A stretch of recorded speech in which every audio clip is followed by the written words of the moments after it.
Bon, nous sommes devant un texte à nouveau qui fait partie de cette série en fait, où nous sommes en train de considérer comment trouver le courage dans des moments très difficiles dans la vie où on trouve plutôt des circonstances décourageantes.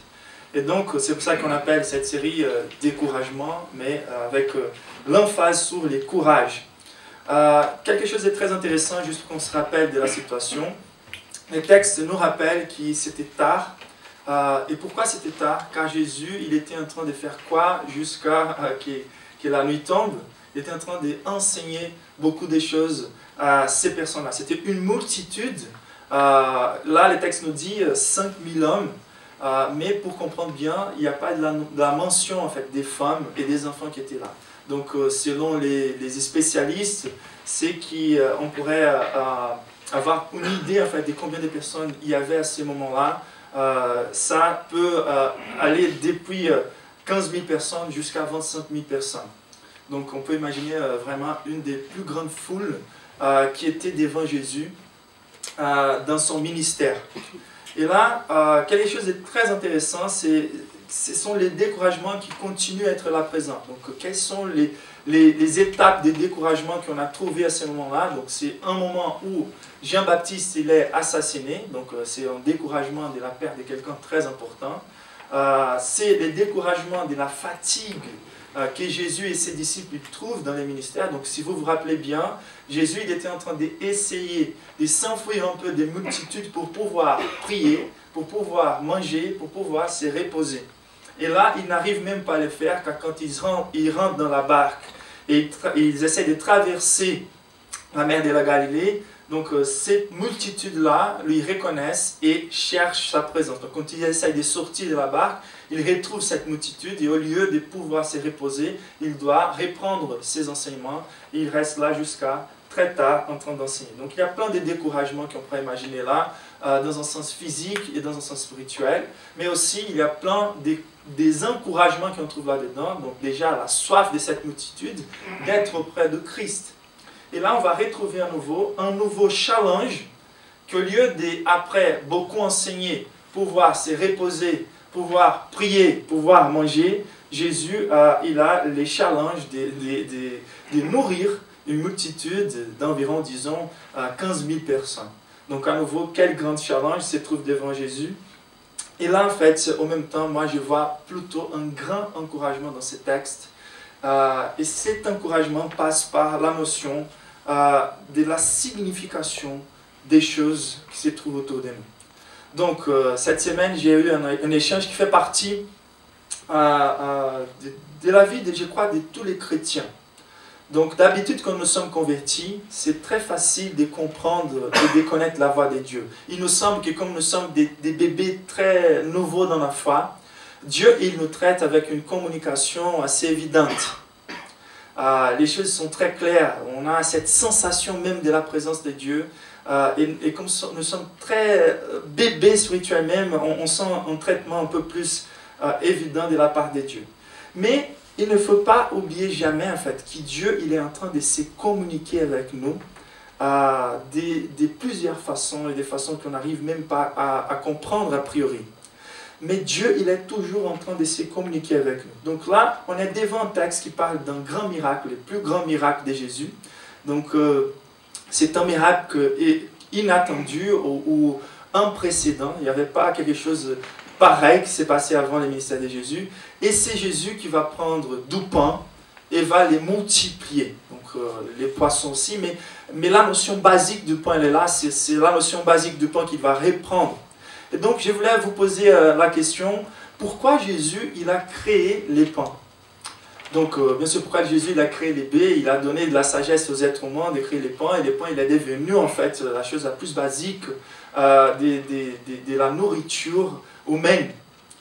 C'est cette question que je voulais poser, car c'est qu'on va comprendre en fait, c'est que nous vivons dans un monde où Dieu est toujours en train de se communiquer avec nous. Les choses qu'on voit, des fois, ce sont que des objets, ce sont que des créatures.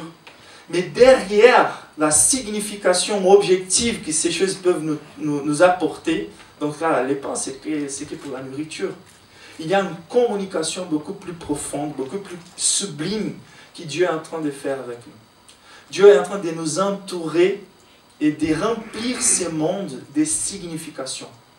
Et il est en train de se communiquer avec nous par toutes ces choses-là qui nous entourent. Les choses que Dieu apporte à nous, ce n'est pas que pour devenir une fin en soi-même, mais c'est pour communiquer quelque chose de plus grand, quelque chose qui apporte son amour. Et donc, les pains, quand on considère pourquoi Dieu nous a donné de la nourriture, du pain, on considère que les pains, c'est quelque chose qui symbolise en fait la nourriture quotidienne que Dieu nous apporte. Mais plus que ça, et on va comprendre, bien sûr, Dieu il est en train de satisfaire une demande physique à ce moment-là, dans ces miracles, mais il va reprendre ça et on va voir qu'est-ce qui se passe après ces miracles, et on va voir qu'il est en train d'utiliser les langages, le fait que lui, il est les pains vivants, les pains qui tombent du ciel. Et c'est ça, en fait, la sublimité des choses qui nous entourent, c'est quand elle prend la connexion directe avec l'amour de Dieu envers nous. Et plus que ça, quand Jésus apporte sa signification liée au lieu où Dieu affiche le plus sa gloire. Quel est le lieu où Dieu affiche le plus sa gloire? C'est la croix, c'est Jésus, c'est les calvaires. Donc c'est clair que quand on considère l'évangile, on va trouver les lieux où Dieu se montre les plus glorieux, les plus attirants. Il affiche le plus sa gloire, son amour, car c'est un amour incompréhensible, c'est un amour contre la nature même de Dieu dans un sens, car Dieu est saint, 3 fois saint comme on a chanté, il ne peut pas s'allier aux agents de la méchanceté, mais en Christ on comprend comment l'amour de Dieu a traité les exigences de la sainteté de Dieu, et donc l'amour de Dieu a satisfait les demandes de la sainteté de Dieu, et Christ, c'est lui qui est devenu le pain de Dieu, comme on avait considéré dans la Sainte Seine, un pain qui a dû être écrasé à cause de nos méchancetés. Et donc c'est là on va comprendre la gloire de Dieu qui se trouve derrière les choses. Donc il y a certains symboles, certains éléments de la réalité qui nous apportent beaucoup plus en fait des connaissances sur Dieu et son amour que d'autres symboles et les éléments de la nature. Donc c'est clair, par exemple Dieu utilise le soleil pour parler de sa gloire. Dieu utilise le feu pour communiquer sa sainteté, sa pureté. Et là, Dieu utilise les pains, les vins, l'eau pour communiquer en fait cette notion de notre besoin plus essentiel et pour rendre ces choses-là encore plus sublimes. Ce que je voulais qu'on puisse comprendre à ce moment, avant qu'on rentre dans la considération de ces miracles, c'est que Dieu, il est toujours en train de se communiquer avec nous. Et c'est pour ça que l'apôtre Paul va dire aux Philippiens, c'est une chose très importante de croître dans la connaissance de Dieu, mais c'est une chose très importante aussi de croître dans la perception de Dieu. Ce qu'il nous faut des fois, c'est de grandir dans la perception de Dieu. On est très attaché à des méthodes et des manières très limitées pour comprendre qu'est-ce que Dieu est en train de nous parler dans nos vies. Et quand on commence à considérer la signification que la Bible donne aux choses qui nous entourent, on arrive à grandir dans notre connaissance de Dieu. Voilà un peu cette notion-là du fait que nous suivons un Dieu qui ne fait aucune chose, les moindres détails dans l'univers n'est pas au hasard. Toutes les choses que Dieu a fait, qu'il a créées, elles ont un côté de signification personnelle, car c'est un Dieu personnel qui a créé ces choses-là. Donc Dieu, il est toujours en train de se communiquer avec nous. Donc rentrons dans les textes pour comprendre tous ces encouragements qu'on peut s'en sortir de ces textes-là. Donc le verset 35 nous dit, « Comme l'heure était déjà bien tardive, ses disciples s'approchèrent de lui et dirent, « Cet endroit est désert, et il est déjà très tard. Renvoie-les afin qu'ils aillent dans les campagnes et dans les villages des environs pour s'acheter du pain, car ils n'ont rien à manger. » Et donc là, la première chose qu'il faut considérer, c'est que l'heure, elle était déjà tardive, ça veut dire Jésus, il était quelqu'un qui pouvait prêcher des messages très longs. C'est clair que quelqu'un avec cette capacité de parler de Dieu d'une façon incroyable, donc Dieu lui-même qui parle de Dieu, donc c'est clair que les personnes qui lui écoutaient, c'est difficile à croire qu'ils étaient fatigués. Et donc c'est difficile d'imaginer que Jésus il était tellement qu'il était capable de faire comme plusieurs pasteurs font, de mettre les publics au sommeil. Mais c'est très intéressant de voir qu'il était en train de se fatiguer dans les messages. À nouveau, l'enseignement, c'était le cœur de la mission du Christ. Et en fait, quand il a vu qu'ils étaient des brebis sans pasteur, la première chose qu'il fait, c'est de les enseigner par rapport à plusieurs choses. Et le thème central, c'est le royaume de Dieu. Ok? On voit en fait les disciples qui s'approchent de Jésus, et là on commence à s'identifier un peu dans ces moments-là. Donc imaginez, nous, devant une grande multitude, on est en train de faire la mission de Dieu, on est en train de partager l'évangile, mais les personnes, elles sont là, elles nous écoutent, et des fois, on pense que c'est déjà bon. Je pense que c'est une interruption en fait que les disciples font à Jésus.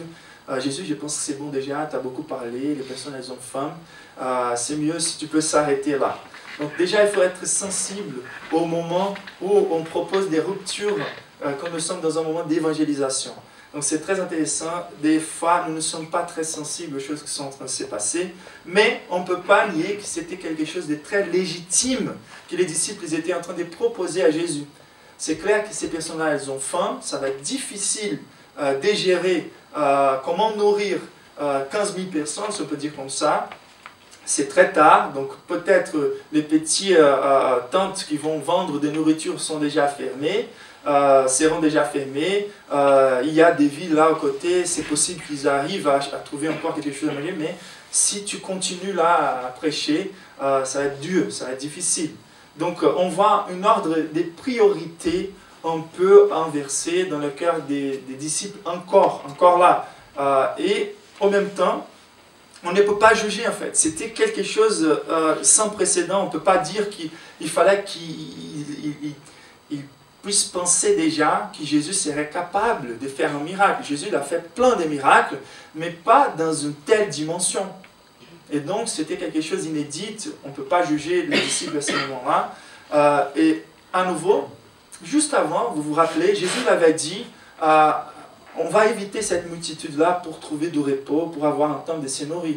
Et là, ça joue un peu nos intérêts personnels des fois. Donc on est fatigué, on a la faim, et il y a l'opportunité là de prêcher l'évangile, mais on est un peu en train de se dire, non, c'est logique que je m'arrête pour prendre ma nourriture, pour m'arrêter là et prendre soin de moi-même. Car c'est clair, si on va s'arrêter pour qu'il se débrouille pour manger, ça veut dire qu'on va s'arrêter, on va pouvoir finalement avoir notre moment de repos, avoir notre moment de restauration.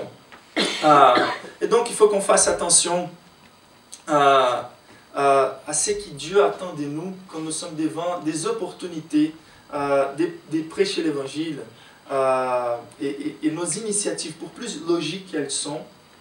Une chose qu'il faut faire attention, c'est que notre relation, Dieu nous a donné une relation, tous les chrétiens, ils ont reçu cet appel de Dieu de partager l'évangile. C'est pour ça que Dieu nous a fait une nouvelle créature, c'est pour ça qu'il nous a restaurés.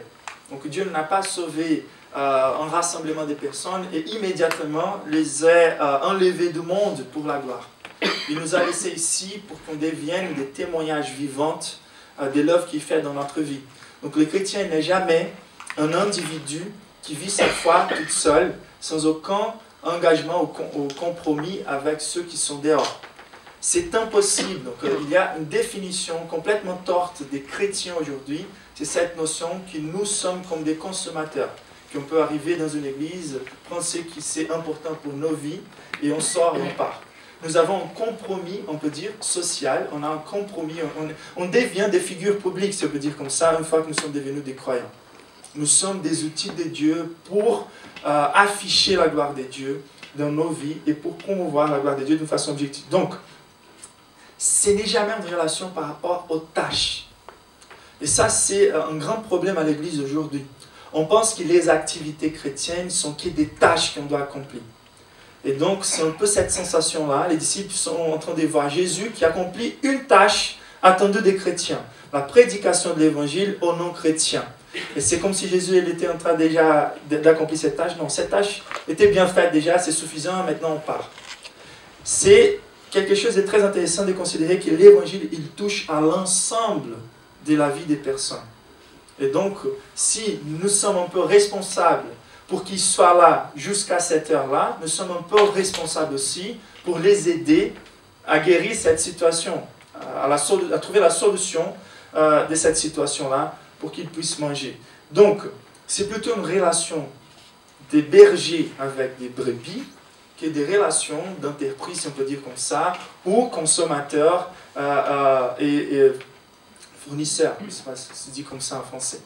Mais c'est très intéressant, c'est cette notion d'une dépendance qui est créée par des brebis qui sont sans pasteur et des personnes qui ont déjà connu en fait la vérité et les moyens de trouver la vérité.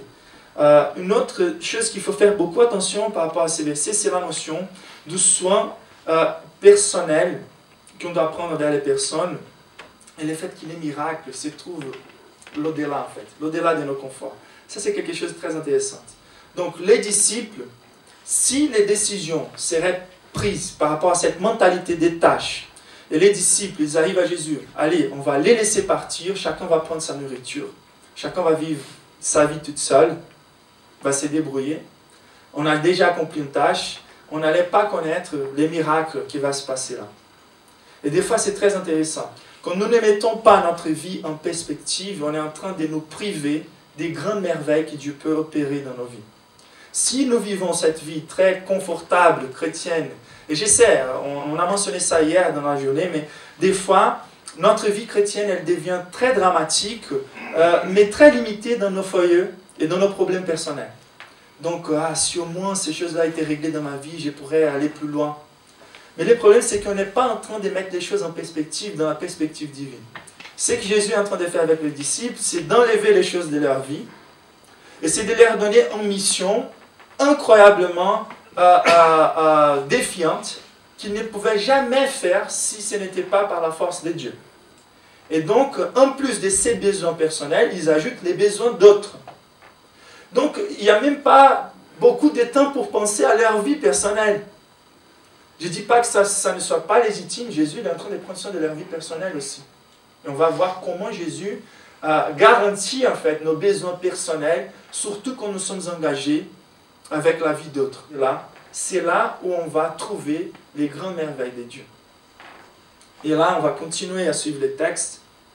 Jésus leur répondit, « Donnez-leur vous-même à manger. » Au lieu de les laisser partir et se débrouiller pour trouver la nourriture, la première chose que Jésus dit, « Donnez-leur vous-même à manger. » C'est là un peu cette notion qu'on dit, la notion de la mission intégrale. Donc c'est clair qu'il y a un ordre des priorités dans le texte. Le rôle numéro 1 de l'Église n'est pas de nourrir les personnes, n'est pas de donner de la nourriture à ceux qui n'ont pas de la nourriture. Le rôle numéro 1 de l'Église, c'est quoi? Prêcher l'Évangile, enseigner la parole de Dieu. C'est ça qu'ils ont fait jusqu'à là.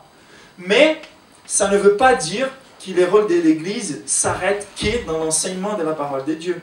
L'évangile, c'est quelque chose qui prend soin de l'ensemble de l'être humain. L'évangile tout entier pour l'homme, tout entier pour tous les hommes. C'est ça la déclaration de Pacte de Lausanne. Et c'est vraiment, on peut comprendre qu'il y a l'évangile et les effets de l'évangile. Il y a un grand danger quand une église est centrée sur les effets de l'évangile et ne prêche plus l'évangile. Donc l'église qui ne fait pas que des actions d'aide sociale. Mais en même temps, c'est pas authentique quand une église prend soin que de l'âme des hommes, mais ne prend pas soin de l'ensemble des hommes. Car l'évangile touche toutes les aires de nos vies. Et là, c'est très intéressant car il y a une puissance évangélistique très forte quand nous vivons l'intégralité de la foi chrétienne. Ça veut dire que les personnes nous regardent et ça ne veut pas beaucoup marcher si on parle d'un amour pour l'autre, si on parle d'une réconciliation avec Dieu, d'un pardon, mais si on ne vit pas cet amour-là, cet amour sacrificiel, cet amour qui prend soin des autres. Donc quand nous sommes disposés à prendre soin d'autres problèmes des vies des personnes, ça c'est très harmonique avec les messages de l'Évangile. Et à la fin, tout va compter pour les mieux ou pour les pires. Qu'est-ce que je suis en train de dire là? On va voir un miracle, et après ces miracles, on attend, c'est l'attente d'aujourd'hui, on va toujours utiliser ces discours-là. Ah, si au moins les personnes voyaient les miracles se passant à l'église, les personnes se convertiraient. La chose la plus puissante de ces textes-là, je dirais, n'est pas citant la puissance des dieux pour opérer des miracles, mais c'est la puissance de l'incrédulité qui, même malgré les miracles manifestés, les personnes à la fin ne sont pas en train de suivre Jésus.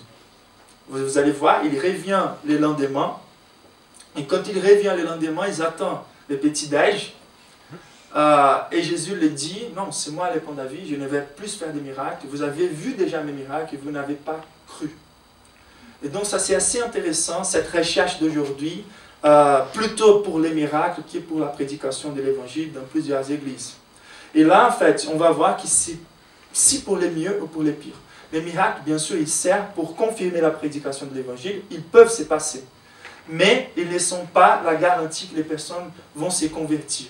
Et donc, Jésus il va opérer ces miracles, et ça va être soit pour que les personnes se convertissent, soit pour qu'elles n'aient aucune excuse devant les grands jugements à venir. On va passer à quelque chose de très intéressant aussi. La mentalité ou la réponse des disciples quand Jésus les dit « Donnez-leur vous-même à manger ». Quelle est la réponse? On peut lire ensemble, encore dans les versets 37.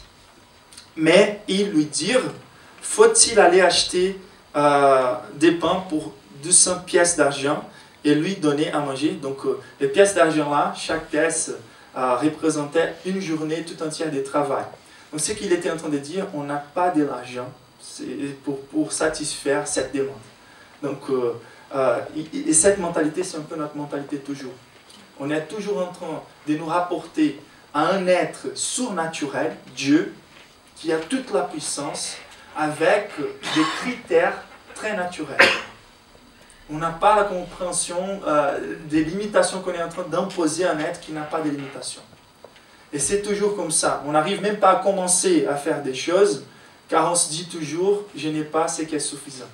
C'est clair, on n'a rien à la fin. On n'a rien même à présenter à Dieu dans un sens. Et là, en fait, ils disent, c'est impossible. C'est impossible. Mais la différence, c'est celle-là. On peut être d'accord avec les disciples jusqu'à les moments où Dieu ou Jésus ne lui donne pas une ordre. Mais à partir du moment où Jésus est en train de lui donner une ordre, là, ils ne peuvent plus méfier. Vous comprenez la différence? Qui ça part des disciples, la volonté d'opérer ces miracles-là, c'était un peu compliqué à ces moments-là de comprendre, car c'était quelque chose d'inédit. Mais à partir du moment où Jésus les dit, donnez-leur vous-même à manger, là, ils ne sont pas dans la bonne dynamique s'ils commencent à penser dans des catégories naturelles. Et pourquoi pas? Car leur vécu avec Jésus jusqu'à là les a donné déjà une compréhension que quand Jésus il donne un ordre, il apporte la garantie pour accomplir cet ordre. Si on revient un petit peu en arrière, Jésus envoie les 12 après avoir été rejeté à Nazareth sans aucun argent ou des biens matériels qui puissent les soutenir. Et quand même, Dieu les a soutenus, ils sont revenus dans la joie, très excités en disant, on est parti sans rien et les choses se sont passées. Mais si je considère que ma vie personnelle, ce sont des choses très petites, c'est facile pour Dieu de régler. Moi, je vais partir toute seule en mission, au moins les miens, c'est garanti. Mais quoi dire devant 15 000 personnes? Vous voyez un peu, on peut appeler ça un peu la mégalomanie. On parle de mégalomanie, pourquoi? Car c'est une personne très limitée qui veut avoir des choses qui sont au-delà de sa capacité. Mais quand on parle de Dieu, il n'y a pas de la mégalomanie. Les grands rêves de Dieu, il va arriver. Et les grands rêves de Dieu, c'est que son évangile soit prêché à toutes les nations. Et que plusieurs personnes se sont converties. Et on regarde les limitations des Parisiens, des Français, on va se dire, là, c'est un champ très difficile pour les missions, c'est vrai. Mais qu'est-ce qu'il faut qu'on fasse? Qu'on obéisse à Dieu. Donc, la même puissance nécessaire pour apporter la provision pour mes besoins personnels, c'est la même puissance que Dieu dispose pour apporter la provision de 15 000 personnes. C'est ça qu'il fallait être dans la mentalité des disciples. Et des fois, on pense, on n'arrive pas à comprendre combien des miracles nous entourent. Comment on peut faire cette distinction entre les montants des puissances nécessaires pour régler ma vie personnelle, c'est faisable pour Dieu. Moi, j'ai besoin de payer mes comptes à la fin de mois, je pense que ça, c'est faisable pour Dieu. Mais en besoin de 15 000 personnes, c'est compliqué. Mais si on s'arrête pour penser, en fait, la quantité de miracles qui se passent à ces moments même dans nos corps, dans l'univers, la complexité de l'univers. La Terre ne pourrait pas être un petit peu plus proche du Soleil, sinon on serait tous brûlés. Un petit peu plus loin, on serait surgelés. Le Soleil, des milliards d'explosions atomiques constantes qui se passent là, gouvernées par des lois que Dieu a mis, gravitationnelles. Des météores, c'est comme ça que vous dites ça, qui menacent toujours la Terre. Des maladies qui peuvent arriver chez nous du jour à lendemain. Et donc il y a des miracles qui se passent chaque jour. Et on ne s'aperçoit pas. Et on reste dans la méfiance de la puissance de Dieu pour faire les choses qu'il nous ordonne de faire. Donc,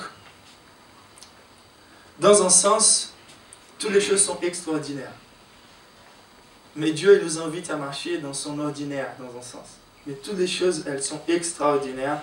Et donc, il faut attendre des disciples de Dieu qu'ils marchent selon la puissance de Dieu. Il y a une phrase, je ne me rappelle pas qui a dit ça, mais quand Dieu les demande de s'asseoir, ne cherche même pas la chaise. Il dit, assis-toi, tu peux t'asseoir. Il va pourvoir. Et donc, c'est un peu cette mentalité-là qu'il faut apporter quand Dieu nous donne des directions claires et nous ne trouvons pas les moyens de les faire. Quelque chose de très intéressant, on va partir au verset 38. Il leur dit, combien de pains avez-vous? Allez voir. Ils s'en assurent et répondirent, 5 pains et 2 poissons. Donc là c'est merveilleux. Donc, déjà, la puissance de Dieu, s'il demande quelque chose, il faut qu'on le fasse. Mais Dieu veut faire les choses au travers nous. Et ça, c'est incroyable. Comment on peut commencer à nourrir cette multitude? Les premiers pas pour commencer à nourrir cette multitude, c'est de voir qu'est-ce que nous avons. Ça peut être limité, ça peut être très peu. Mais ce que Dieu attend de nous, c'est d'apporter ce qu'il nous a confié déjà et de rendre dans ses mains. Vous voyez, nous sommes toujours en train d'utiliser les choses que Dieu nous a données, les talents qu'il nous a donnés, notre profession, notre préparation, nos études, la façon dont on apporte notre caractère, notre tempérament, on peut dire on est un peu malin pour régler la vie d'un tel côté, de l'autre côté, et on sent un peu que tous ces talents-là, c'est à nous pour gérer notre vie personnelle. Comme si on était capable de gérer notre vie personnelle à fond. Et c'est que Jésus est en train de dire, on peut faire des choses beaucoup plus grandes, beaucoup plus merveilleuses, si on prend nos talents et on donne dans ses mains. Des fois, on sent qu'on est très petit par rapport à la tâche que Dieu nous donne, mais la seule chose que Dieu attend de nous, c'est qu'on puisse donner les choses qu'il nous a confiées dans ses mains. Et c'est à lui de multiplier. C'est à lui de rendre ces choses glorieuses dans nos vies. Et là, en fait, une chose très intéressante, c'est que le peu qu'on a est déjà suffisant pour que Dieu apporte sa gloire au travers de ces choses-là. Le peu qu'on a. Une chose intéressante, c'est que Dieu demande à eux déjà d'aller voir. Vous comprenez ça? Ils vont voir les talents. Donc, la confiance de Dieu dans ses apôtres, et ses apôtres ils partent. Donc ça veut dire, c'était une façon de Dieu enseigner aux apôtres quelle est sa fonction. Et une des fonctions des apôtres, ou des hommes de Dieu, on peut dire comme ça, c'est cette sensibilité de voir et de découvrir ce que les personnes elles apportent, les dons qu'elles apportent. Ok? Et donc ils vont voir, et ils trouvent 5 pains et 2 poissons. Et donc après ils donnent dans la main de Jésus pour qu'il puisse accomplir ses buts. Il y a cette notion de communauté là-dedans. Il y a cette notion de travailler ensemble. Donc c'est une communauté avec une notion de responsabilité collective et de confier, de donner nos dons ensemble, ce qu'on apporte ensemble, pour le bien de tous. Mais confiant dans la main de Dieu pour faire ces choses, multiplier et fleurir. Et donc c'est très intéressant. 5 pains et 2 poissons, ça nous communique une notion, donc tous les spécialistes là, commentaristes, ils vont dire, ce qu'on trouve à ce moment-là, c'est un petit garçon, donc Jean, il va parler de ça, c'est un enfant qui avait son petit goûter. Donc sa maman, elle a préparé un goûter pour lui, probablement elle est là avec lui. Donc c'est un petit garçon. Donc, dans une multitude de 15 000 personnes avec plein d'enfants, on trouve une mère, au moins une maman qui avait été bien préparée pour la situation. Et donc c'est un peu étrange pour nous de considérer, donc ils vont reprendre les petits goûters d'un petit enfant. Et c'est ça qui se passe en fait. Les 5 pains qui étaient là, les mots grecs, aramaïques utilisés, c'est les mots pour décrire un petit morceau, des petites galettes en fait, des pains. Et donc 5 galettes de pain dans un petit sachet avec 2 petits poissons. C'était un peu, il va passer les poissons là, un sandwich de poissons et pain qu'il allait prendre, qui serait suffisant pour un goûter d'un petit enfant. Donc voyez-vous combien petit était cette situation. Et c'était ça qu'ils ont trouvé pour nourrir 15 000 personnes. Donc Jésus leur ordonna, verset 39, de les faire tous s'asseoir par groupe sur l'herbe verte. Ils s'assirent par rangées des 100 et des 50. Donc c'est très intéressant aussi, l'ordre. Et d'habitude, l'ordre, elle vient avant les réveils. L'ordre, elle vient avant les grandes manifestations de la gloire de Dieu. Aussi, à nouveau, si on pourrait imaginer, ce sont les 12 apôtres qui vont chacun prendre soin d'un groupe. On peut imaginer un peu la notion d'église qui se forme là aussi. Donc, si on imaginait cette situation aujourd'hui, par rapport à Paris par exemple, c'est 1200 églises avec 100 personnes qui se forment juste dans ces moments de miracles. Donc c'est quelque chose incroyable, 200 églises avec 100 personnes ou 400 églises avec 50 personnes qui sont entourées autour de Jésus dans cet épisode-là. Donc c'est énorme, c'est énorme. Et là, on voit donc cette notion à nouveau d'un ordre, d'une planification. Jésus est en train de mettre ordre pour pouvoir distribuer sa nourriture. C'est un peu ça. On va distribuer la nourriture de Dieu dans nos petites communautés, dans nos églises. On apporte les pains de Dieu aux personnes. Et là, on s'organise pour ça. Et tout ce qui se passe dans le Nouveau Testament, ça vient avec l'ordre. Quand Dieu a créé toutes les choses, l'Esprit de Dieu, il était au-dessus de l'eau. Et la terre, elle était informe et vide. Donc, c'est pour ça qu'on parle de l'ordre dans le culte. C'est pour ça que dans le Nouveau Testament, l'apôtre Paul est en train de corriger les Corinthiens par rapport à la folie qui s'est passée dans leur église. Donc, il y a cette notion d'ordre dans l'église. Et dans la création aussi, le Saint-Esprit vient pour donner d'abord l'ordre, mais aussi pour remplir, pour animer, pour donner l'âme aux choses. Et c'est toujours comme ça, c'est ça qui va se passer à ces moments-là, dans ces miracles. Donc il y a cette notion de communauté, de l'ordre, de travailler ensemble et de recevoir la nourriture de Dieu. Et le verset 41, il nous dit, « Il prit les 5 pains et les 2 poissons, leva les yeux vers le ciel et prononça la prière des bénédictions. Puis il rompit les pains et les donna aux disciples afin qu'ils les distribuaient à la foule. Il partagea aussi les 2 poissons entre tous. » Là, il y a quelque chose de très fort et intéressant. Donc, il y a des personnes qui trouvent dans cet acte-là de Jésus de prendre ces pains et ces poissons et prononcer une prière de bénédiction, comme si c'était là, en fait, les moments où il était en train de faire les miracles. Comme si on pourrait ajouter une bénédiction aux choses qu'on mange. Et d'habitude, quand on va prier pour les nourritures, c'est comme si on était en train d'ajouter un peu des bénédictions comme une formule magique. Comme au Brésil, c'est très commun aujourd'hui de reprendre les pratiques de l'Église catholique ancienne quand elle était corrompue, d'ajouter une signification magique, une bénédiction à des objets. Et il y a des pasteurs qui arrivent à prier pour des lots et après vendre ces lots-là. De prier pour des petits morceaux de bois et dire que c'est le morceau de la croix et vendre ces choses-là. Prier pour les pains comme si la bénédiction venait de la puissance ajoutée à ces choses-là.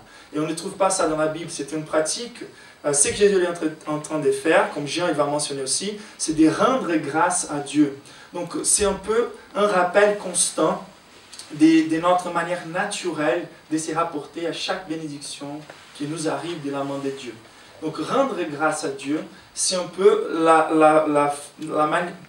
les buts même de Dieu avoir constitué notre corps de cette manière. Donc pourquoi on a besoin? On ne peut pas manger aujourd'hui les suffisants pour un mois. Donc on mange chaque jour. Chaque jour on fait plusieurs réflexions. C'est une manière pour qu'on puisse rester connecté à Dieu constamment. Et c'est la première chose que Jésus fait, même si c'est peu. C'est la provision que Dieu nous apporte à ces moments. Et même si c'est peu, on va remercier à Dieu pour ces peu-là. Et c'est à partir du moment où Jésus commence à rompre les pains qu'on voit les miracles se passer. Et imaginez-vous Jésus, qui pourrait sembler un égoïste à ce moment-là, qui a volé les petits goûters des enfants, et qu'est-ce qu'il est en train de faire? Il est en train de remercier à Dieu pour son petit goûter qu'il va manger maintenant. Comment il va faire? Donc les plus sceptiques, ils seraient dans cette mentalité-là. Mais à partir du moment où il commence à rompre les pains, les miracles se passent, et on peut imaginer que c'était beaucoup plus important de tout. Si quelqu'un n'aime pas les poissons, il y a des gens qui parlent, moi je n'aime pas les poissons, mais j'imagine que celui-là, on allait aimer. C'est sûr qu'on allait aimer, c'est un pain fraîche qui vient de la main de Dieu pour nous satisfaire, et des poissons aussi.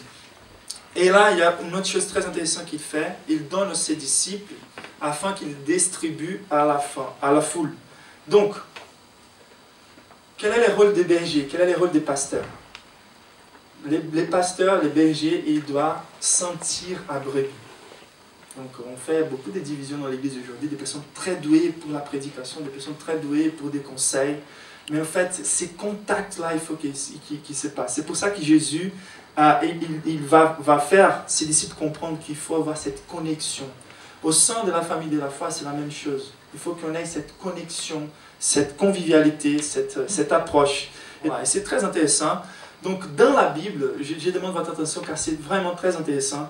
Il y a 3 rôles principaux comme des médiateurs entre l'homme et Dieu, les hommes et Dieu. Il y a les rôles des sacrificateurs qui vont apporter les demandes du peuple à Dieu. Il y a les rôles des prophètes qui vont apporter la réponse de Dieu, la provision de Dieu aux hommes. Il y a les rôles des rois qui vont un peu donner l'ordre au peuple de Dieu.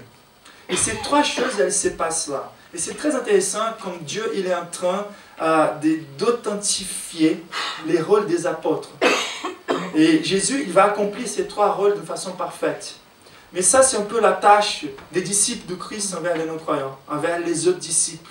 Il faut qu'on fasse cette intermédiation, car dans le Nouveau Testament, nous sommes tous en fait les sacerdoces royales de Dieu. Et donc ça veut dire, d'abord les disciples, ils apportent la demande du peuple à Jésus. Jésus les demande de mettre les choses en ordre. Et après, il dit aux prophètes, il dit aux apôtres de distribuer ces choses-là. Et donc c'est un constant trafic des chrétiens entre les demandes des hommes et les bons pasteurs. Nous sommes des petits pasteurs dans un sens, et spécialement ça c'est les rôles des pasteurs qui ont été appelés pour cette tâche. Le verset 42, on est proche de la fin. Donc le verset 42 nous dit, tous mangèrent et furent rassasiés. Donc là, Jésus, il est couronné en fait comme le sauveur absolu. Donc on a déjà vu plusieurs manifestations des miracles et des fonctions de Jésus. Et jusqu'à là, on avait vu un Jésus qui apporte la puissance pour chasser des démons, un Jésus qui contrôle les forces de l'univers, les vents, la tempête. On avait vu un Jésus puissant dans sa prédication, capable de guérir des maladies. Et là, en fait, c'est le Dieu de la provision, le Jéhovah Jireh. C'est lui qui se manifeste là comme celui qui a l'intérêt à soutenir notre existence ici. C'est lui qui apporte cette provision. Donc il va accomplir dans un sens avec l'ensemble de ces miracles, cette notion d'un Dieu qui prend soin non seulement de notre âme, mais de l'ensemble de notre vie. Et nous tous, donc ils tous, ils étaient rassasié, ça veut dire c'est impossible de s'approcher de Jésus sans sortir de là avec l'âme rassasiée.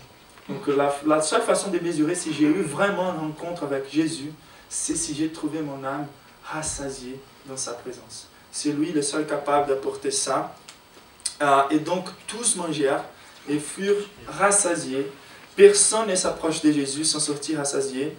Donc il satisfait à nos besoins. Si on revient à la prière, notre Père, à la fin, il y a 3 choses qu'on peut demander à Dieu. C'est les pains, les 3 P, les pains, pardon et la protection. Et c'est toujours ça, ce sont les demandes de l'ensemble de nos besoins les plus essentiels. Pour finir, on peut lire 43 et 44. Ils nous disent « Et l'on emporta 12 paniers pleins de morceaux, des pains et de ce qui restait, des poissons. » Donc là, c'est assez symbolique, surtout aujourd'hui, dans une génération qui essaye de reprendre des apôtres. Le ministère des apôtres, il n'a pas apparu pendant 2000 ans d'histoire. Et là, aujourd'hui, il commence à vouloir réapparaître. La différence, c'est que les ministères apostoliques, comme on voit ici, on n'a pas pareil dans aucun lieu. Donc, cet appel direct du Christ, soit ressuscité, soit d'être envoyé directement par le Christ. Donc, l'apôtre Paul qui vient à la place des Judas, c'est quelqu'un qui a été appelé par les Christ ressuscités. Donc, cette puissance pour opérer des miracles lorsqu'il voulait. Donc, il y a plein de crédentiels qu'on peut dire apostoliques. Mais dans ce texte-là, il y a quelque chose de très intéressant. Les nombres des apôtres, il parle très haut. Donc, pourquoi ce sont 12 apôtres? Si on revient en arrière dans l'Ancien Testament, qu'est-ce qu'on va trouver? 12 tribus, qui représentaient les 12 tribus de Dieu. Si on va avant, quand on arrive en Apocalypse, qu'est-ce qu'on va trouver? Les 24 anciens, les 12 qui représentent les 12 tribus et les 12 qui représentent les 12 apôtres. Comment on peut s'en sortir de ces numéros parfaits que la Bible nous pose et Jésus qui appelle les 12 apôtres? Donc il faut faire attention. Bien sûr, il y a plein de personnes qui veulent apporter un peu la notion de ministère apostolique, d'être envoyé, etc. Mais il faut garder les différences claires dans la Bible. Mais la chose la plus fantastique, en fait, c'est le fait que Dieu ne gaspille rien. On peut sentir que c'est un gaspillage car il a resté 12 paniers avec remplis de pain. Donc ces paniers, ils étaient petits, c'était comme un petit sac de voyage. Mais c'est intéressant en fait. Pourquoi 12? C'était aux apôtres de ramasser ces choses-là. Et pourquoi les 12?